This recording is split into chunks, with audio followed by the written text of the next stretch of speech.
Speed চালানো থাকবে না, জ্বালানো থাকবে না। কি আগুন লাগাইছে বলতেছিল না যে প্রায় আগুন লাগাইছিল। ও তাহলে হাতা লাগছিল। ও হাতটা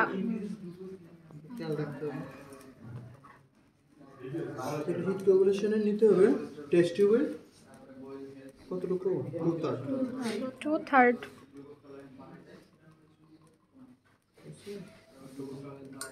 এতটুকু নিতে হবে।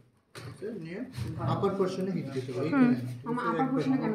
ওই যে নাইলে ফুটে আপার পোরশনে হিট দিতে হবে। এটা হলো অ্যালবুমিন, ঠিক আছে, যেটা এই প্রোটিনেরই হইলো যে প্রোটিনের যে অণুগুলো, হ্যাঁ, তাপ দেওয়ার পরে সবগুলো একসাথে জমাট বেঁধে দেয়, একটার সাথে একটা মিশে যায়। আর কার্বোহাইড্রেটের কি দূরে সরে যায়, এর জন্য ওই যে ভাতের সিদ্ধ করলে কি বড় হয়ে যায় ভাতটা, ঠিক আছে।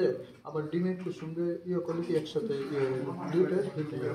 তো এখন যদি আমি নিচের পোর্শনে হিট দিই তো সবগুলো এসে নিচে কি জমাট বাঁধতে দেবে, জমাট বাঁধতে আয়তন বাইরে যাইতে পারে, ঠিক আছে, বাইরে টেস্ট ফাইটা দিতে পারে, কিন্তু উপরে তো জায়গা আছে, উপরে আসতে পারবে, যার কারণে উপরে ইয়ে আসে।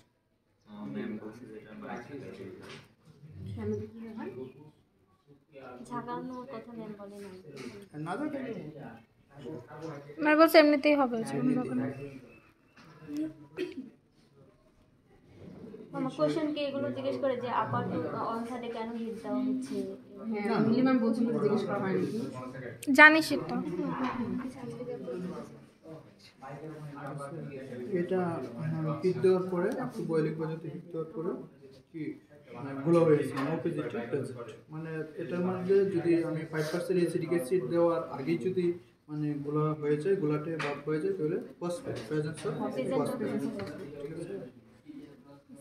তারপরে হলো 5% অ্যাসিডিক অ্যাসিড কয় ফোঁটা দিতে হবে? 2-3 ফুটা, আর ওটা 8 ফুটা। 5 থেকে 8।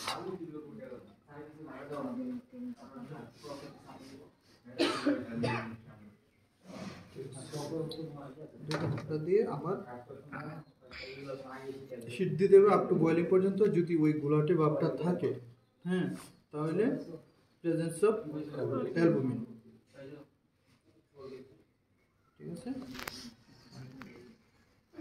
আর যদি না থাকে তাহলে অ্যাবসেন্স অফ অ্যালবুমিন। এখানে তো আছে তার মানে প্রেজেন্স অফ অ্যালবুমিন থাকবে, মামা স্যাম্পল অ্যালবুমিন দেওয়া বলবো আছে। না প্রোটিন বলবো? এই প্রোটিন, প্রেজেন্স অফ প্রোটিনের মধ্যে করে অ্যালবুমিন না ওই এভাবেই রেখে দিব আমি। হ্যাঁ, এভাবে শেষ।